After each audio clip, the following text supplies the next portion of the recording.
Greetings, I'm William O'Flaherty, and I'm still learning about myself as an autistic person. Hi, I'm Jenny, and I'm still learning about myself. Hi, I'm MG, and I'm still learning about myself as an autistic person. And I'm Lisle, and I'm still learning about myself. Well, I guess if someone needs to take the credit or blame for this project, it's me. I was just diagnosed autistic at the end of February 2024. And as this is recorded, that is just over a year ago. A few months after I got diagnosed, I had a friend ask me questions about my experience. And while the following wasn't directly addressed, I ended up calling this video Meeting Myself for the First Time. Well, I say video, it was really an audio only interview because frankly, I don't really usually enjoy watching myself on video, as most people probably don't either. But anyway, for this endeavor, I decided to reach out to some friends who you just met. And I want to note that they also have their own YouTube channels, and I encourage you to check out their content. You can look at the description for links to their channels.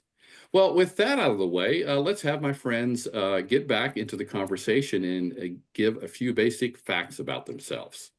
So they're going to tell their name again, how long they've been diagnosed, and then what their first reaction was. So Jenny, you're up first. Well, I'm Jenny, and I've been diagnosed since 2021. So I've had some time to process this, but I will say that at first I felt a lot of disbelief and shock. I felt happy about it as well, but I went through a mixture of emotions. I think that first day I just felt kind of numb to it, just kind of unbelieving. And, realizing all this time I was right, I was different. And feeling sorry for myself because I felt like I suffered all those years not knowing. And there was a reason behind that. And I had a definitive answer now. And so eventually I just went through a series of stages. And I finally, after almost 3 years, have gotten to what I feel like is acceptance, but it took me a long time. Hmm. Hi, I'm MJ, and yeah, I've been diagnosed since the summer of 2023, so nearly 2 years. And my first reaction, I think, was probably just to cry. I think so much emotion had been held in up until the diagnosis that it all came out when I got my results. And it was, yeah, it took a long time to kind of process everything that had been said and discussed. And then when I got my report and I read it through, it then took a long time to understand what was written. And I felt my report was really brutal. So I'm reading it from a perspective of this isn't me. This isn't how I present. This isn't what I do. And it has taken some time to realize, oh, the assessor was right about me all along, and there's parts of my character that I hadn't really been aware of. So, yeah, there was a lot to unpack. Well, I'm Lisle, as I've said, and I was diagnosed about 14 months ago at 60. I relate to everything, that my friends are sharing. I think there was a sense of no wonder why I'm the way that I am. And I've gotten the feedback that I've gotten, and no wonder why I'm so tired of pretending. And all this is autism. And I think that there was a sense of relief and then kind of disbelief and going through phases of, am I really? And meeting with the assessor again a few times until she finally said, I want, and I recorded this, I have no doubt that you are autistic. And that's helped me. So I think I'm in the phase of still really recognizing how sad I am that I didn't know. I didn't know when I was raising my children. I didn't know. And so there's grief. I'm going through the grief process with it. Yeah. Oh, thank you, all three of you, for sharing that. And yeah, I wasn't thinking about my answer here, but yeah, as I noted, it's just been over a year, 13 months now, I guess, almost to the exact, or 14 months. Okay, I'm supposed to be good at math, or I used to be, until we started using calculators, and I stopped. But anyway, yeah, my first reaction was definitely relief. And it's like, oh, this explains so much. And then, I was told that, this is not like, you have some serious illness, disease. And so I didn't allow myself the possibility until many months later to kind of like, well, there is a lot of regret. Like, what would life have been like if I had known only 10 years ago? Or, especially 20, 30 years ago, that would have been nice. And so I definitely have struggled with that. In fact, when I thought about this idea, my working concept was I thought I had already met myself, still learning about my autism diagnosis. But instead of being interviewed by somebody about myself, I felt that having several other people, these ladies here, to come along to explore this for a few minutes would be a better way of doing this. So despite doing a fair amount of pre-planning into this and everyone having input, each of us knowing the core questions and stuff we discussed, and to try to be as clear as possible.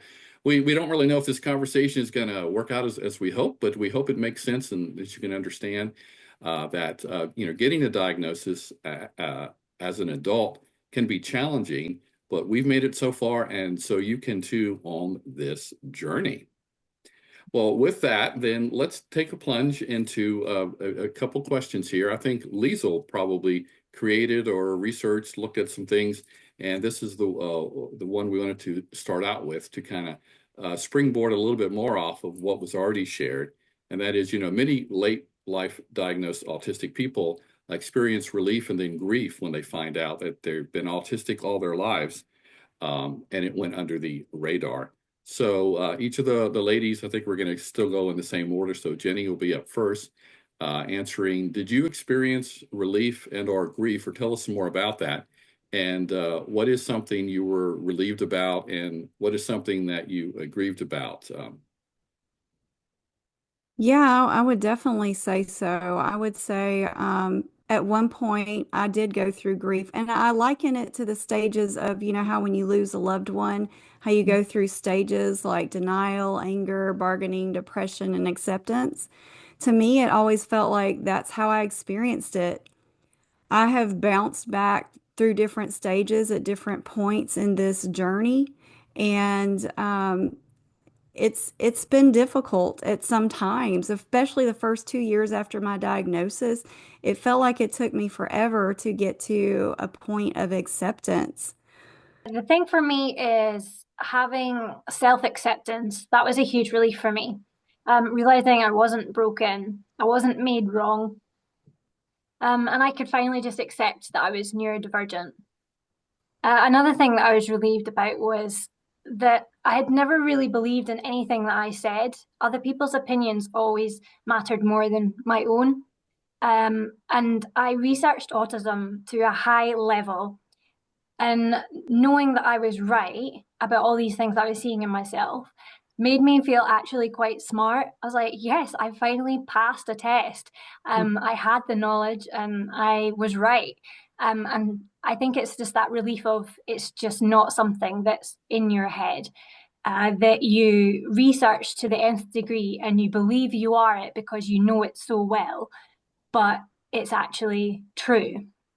So that was a huge relief for me, embracing that I'm different and not constantly feeling sad that I'm different, but just being excited about the way my brain works. Regards to grief, yeah, for grief for not knowing why I didn't fit in, and then suddenly realizing, okay, it's because I was made different. My brain's different. So I had to go through the grief process of accepting that I'm different. And yeah, the grief of being the only one who fought this journey. No one had recognized it in me. No family member, no educator, no friend.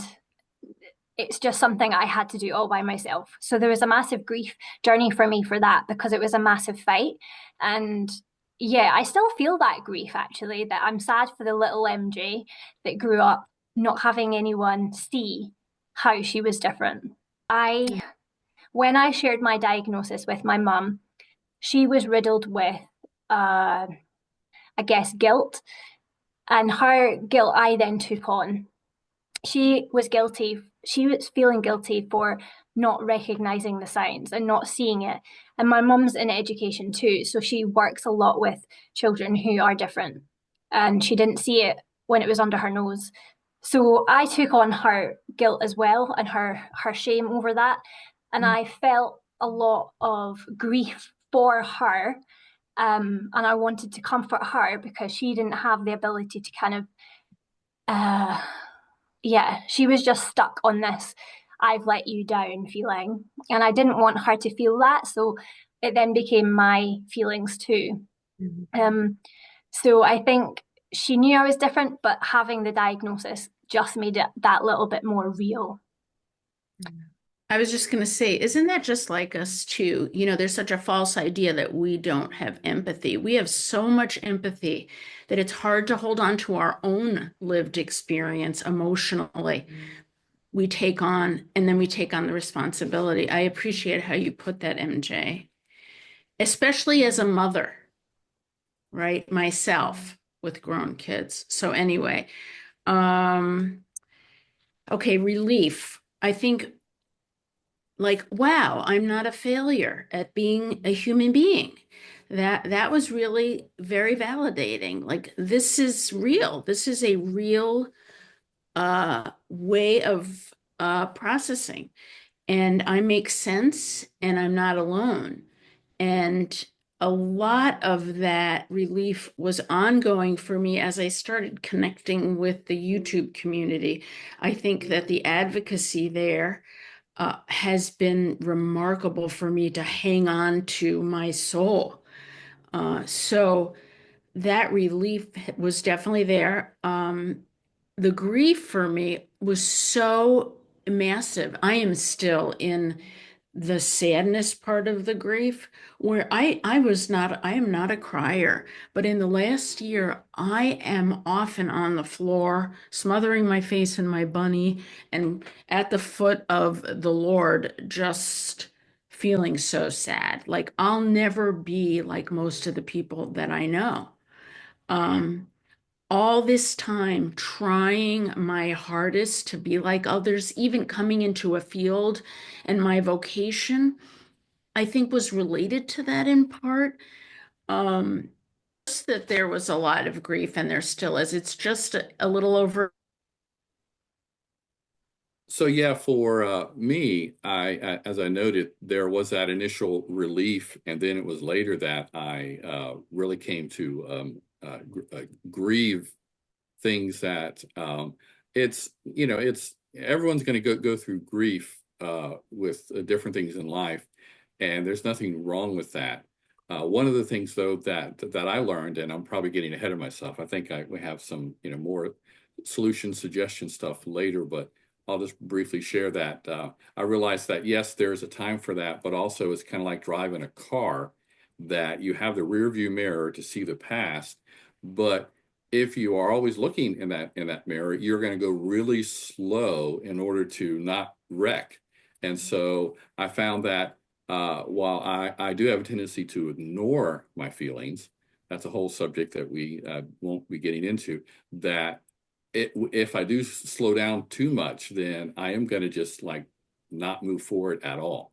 But yeah, it was definitely hard. I had skill regression, and so fortunately with work, I had reached out to HR to let them know about my diagnosis. I ended up taking a leave of absence for a month, and just to deal with the things. And then it was only the first of this year in January where I felt like I wasn't totally going through the motions, so to speak, to where you had to do stuff, and it's become a little bit more natural. So, but yeah, let's move on to a thought about an expression: you don't know what you don't know.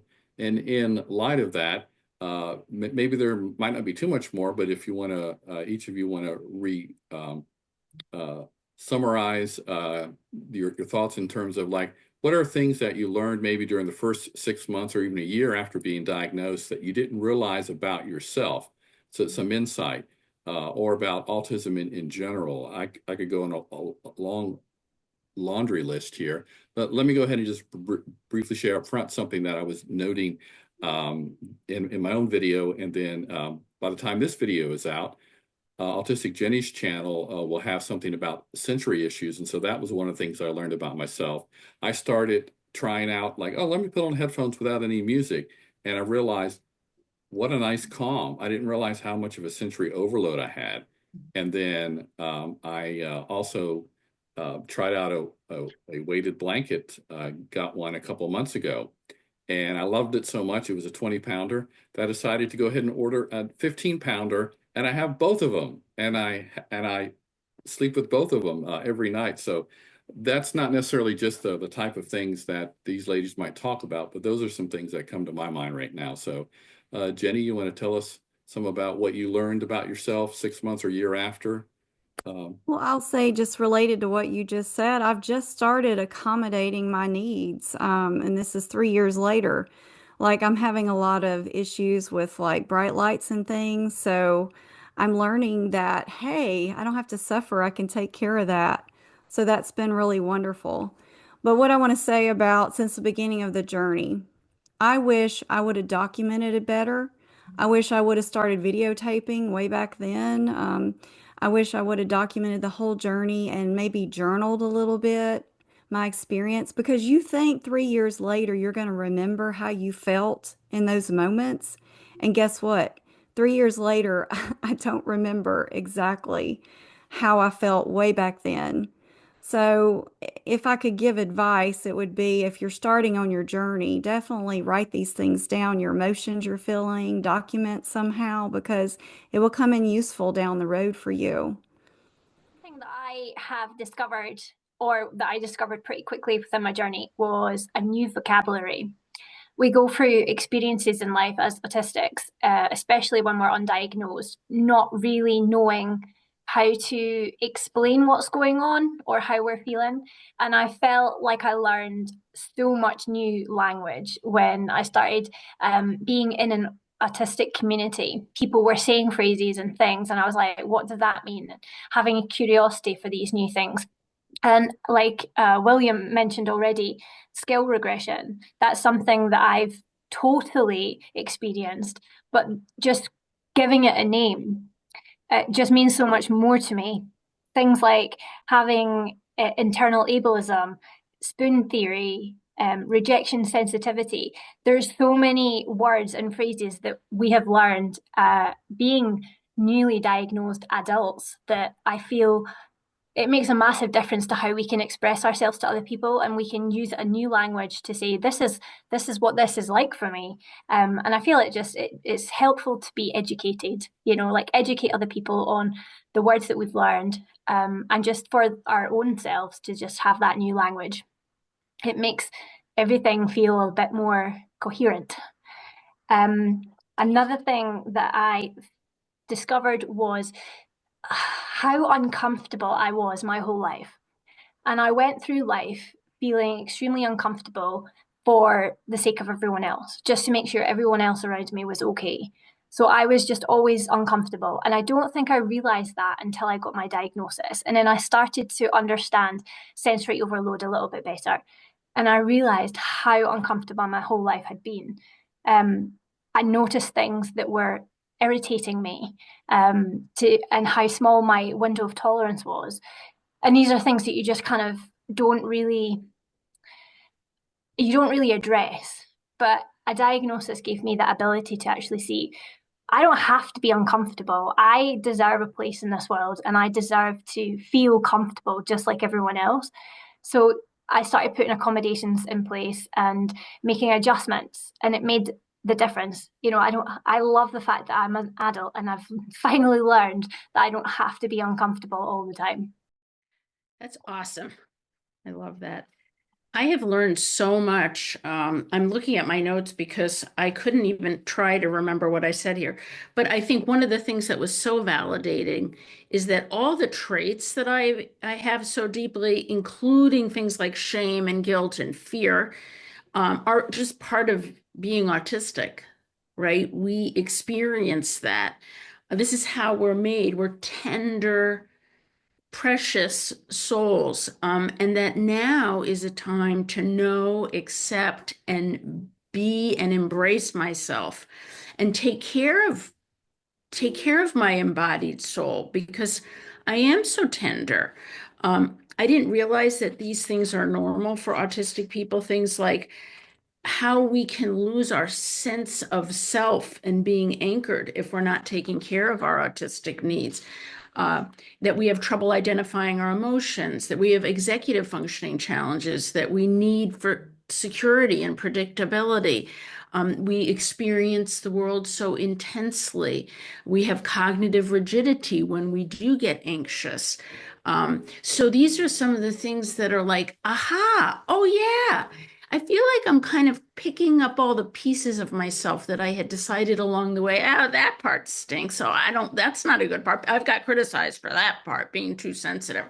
And then I'm just sort of gathering it all back up and thinking, yeah, this is actually pretty okay. Yeah. So that's what I'll say. Very good. Yeah. Just one other thought I have regarding myself. There's much that everyone said that I definitely can relate to. I won't go over all of that, but just one other aspect. Of course, now that I've mumbled, I now lost my thought.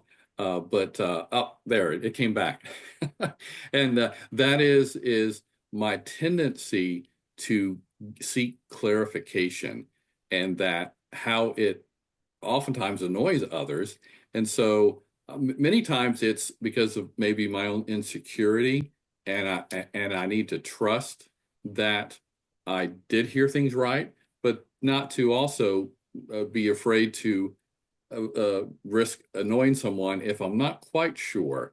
But also to you to maybe be a little bit more confident in my ability to understand what's being asked of me or something like that. So but yeah, so the last official question we have is with all of us having previously expressed how important their faith is, and while one's Christian journey can be a long story that we're not going to focus on, I just wanted some brief thoughts from each of you. What specific ways has your Christian faith helped you, and is it any different now than it was before you were diagnosed? So, Jenny, what's your thoughts there? I would say that I really have had to lean on God during this time. Like, He knows what I'm going through. Nobody in this world knows what I'm going through but God. And, all of a sudden I realize I'm created differently and a more majority of the population, I'm not like them. And I saw it as a deficit at first. I felt like I was missing the social gene and I felt jealous of people that had it. And God has had to help me realize that I was made unique and I was made perfect the way He wanted me to be made. And I noticed details, like for instance, my photography. If anybody's on my channel long enough, you know how much I love photography, videography. And so I like to take macro photography of like flowers and things. And the neat thing is, you may take that picture, and then when you zoom in, you're going to see little bitty, animals crawling around, little ants and things. And it's their refuge. That's where they go for their refuge. And I find it fascinating. There's a whole world going on there on that flower that we don't see with the eye, normally. So I kind of feel like, that's how it is with God. He reminds me that He's my refuge and I can go to Him anytime that I want to, and He's there for me. And it's been so important. I don't know how people live life without God. I have to have God in my life. Just have to. Oh, I totally agree with you, Jenny. I feel like we suffer and go through so many difficult things in life. And yeah, like to have that hope and assurance and peace that God gives us, it's yeah, I don't know how people do it without that. Um, I think like when I went to go and get my autism diagnosis, I had like a unexplainable peace, regardless of what result I got. I was pretty sure I was coming out with the result I was autistic, but it was just that inner peace that you can't really explain, that God's got you. And I felt like it's just, you can go into any situation in life knowing God's got you. And it could be scary, it could be painful, it could be traumatic. But at the end of the day, God's going to use all of that. He's going to use all the mess, and bring you peace, bring you hope, bring you just his favor. And it's just something, it's nice to walk through life having that. I feel like the Christian community is something that gives me a lot of grace. When the rest of the world is mean and doesn't understand us and doesn't give us time or patience, that I feel Christians around us can generally be a bit more graceful and considerate. And I used to think that my troubles and my sufferings weren't worth sharing with people, weren't worth praying over because they almost felt trivial to everyone else. But since I've had a diagnosis, I feel like I can be more honest and open about how I'm feeling or how I'm struggling. And I can ask for prayer in these situations because I know, okay, it's okay to feel this way. It's okay to be struggling in this situation. And if I have real Christian brothers and sisters who genuinely care about me, then they will want to pray into these situations. And it's amazing that God gives you just the right people around you, for each moment of life that you go through. One more thing. And another thing my Christian faith really helps me to have is empathy. So Liesl had said, as autistics, we can have lots of empathy for other people, and it's not always recognized. I have a lot more empathy for myself through my Christian faith. I'm not so hard on myself. I can give myself God's love and accept just the way things are. So yeah, having Christian faith allows me to be more empathic. What's the word? Have more empathy for myself and for Mm, others. But that's something I've always had. I love hearing that. I love hearing from you all about faith in Christ. I don't feel like my faith has changed because my special interest has always been God. And he's just my anchor, my support, my love. I just I just can't even put it into words. And since my diagnosis, I just have this sense of him smiling on me, and almost like when I get upset that I'm just finding out now, when I'm an old lady. um, I feel like him saying, now's the time. Now's the time for you to know. And nothing has changed between us. And you have always been a very tender, in a sense, young soul. And now you understand why. And so let's hang out together even more. That's how I feel with the Lord. He is my delight, and more so. Mm. Great. I love hearing these kind of things as well. And it's great to have the fellowship of other believers, especially those of us on the spectrum, and just the things that we can relate to even more. And for me, there's a lot of different things that I could probably share, but in terms of this is something actually before I had my diagnosis.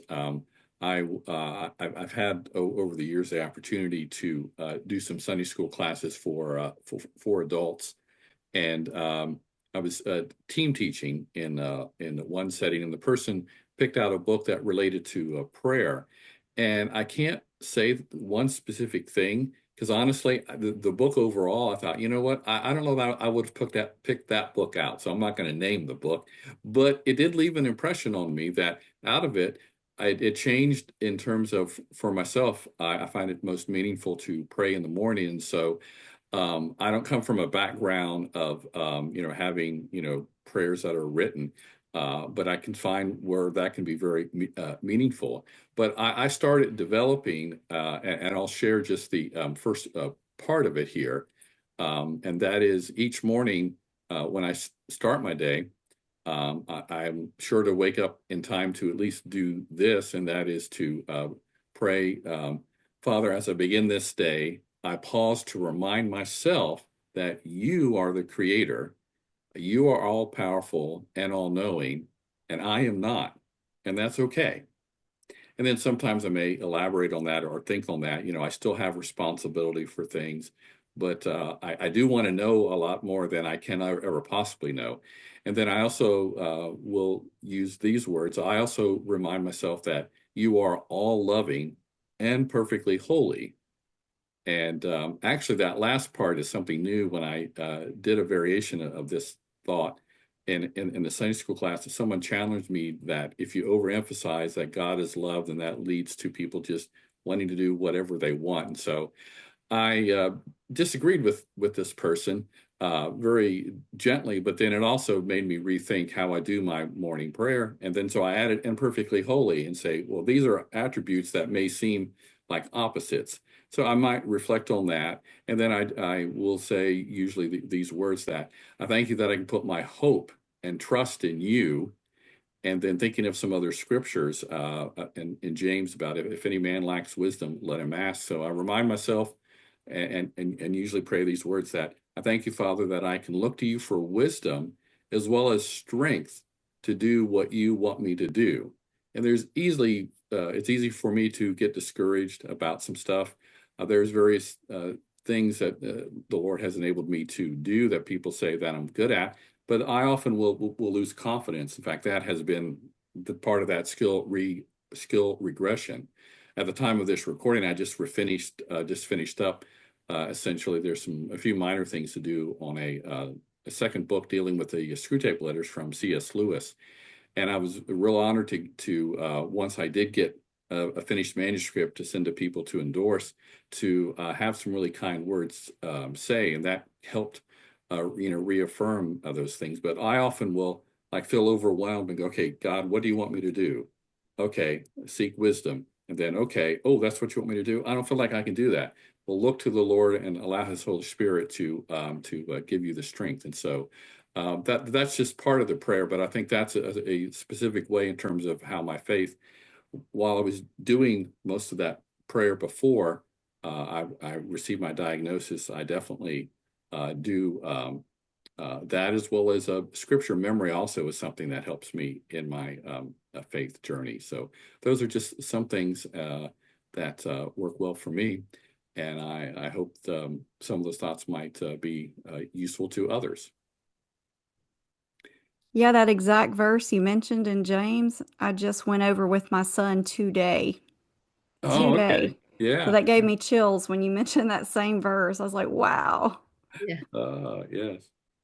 Well, thanks to all watching this chat between the four of us. This was our first attempt at something like this, and hopefully what we've shared has been helpful in some regard. Be sure to check out everyone's YouTube channel for more informative material about coping with autism as an adult. Again, there are links in the description to everyone's channel. So before leaving, been your host, William O'Flaherty. Let me thank the ladies in alphabetical order by their name and for being so brave and for any closing thoughts for each of them. So alphabetical order to me will be by first name. So I'm going to go to MJ, then Lisle, then Jenny. Okay. So MJ, final thoughts. Thank you for having us, William. This has been really great, and I hope that it's beneficial to those who are watching and listening, that they feel seen and that they know that they have advocacy with us in their corner. Lisle. I just want to say the Lord bless and keep you on your journey. And it's so wonderful to have the support of other believers and certainly other autistic people. So I hope you gather around you people to encourage and love you. And Jenny. I want to thank you for inviting me to be a part of this. It was kind of a conquering of fear for me. I was very fearful, but I'm glad I participated. And I think what everybody said was just wonderful. And I hope it makes a difference, what we said in other people, autistic people's lives. I don't know where I would be if it weren't for YouTube. I've learned so much about myself, and I'm just grateful. Thank you. Well, then finally, be sure to let us know what you think about this video by leaving a comment, and then also consider liking and subscribing to each of our channels. See you guys next time. Bye. Bye. Bye.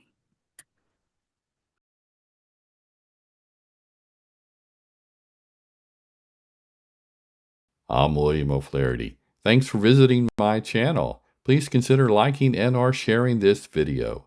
Also, feel free to comment and don't forget to subscribe to this channel and watch other videos.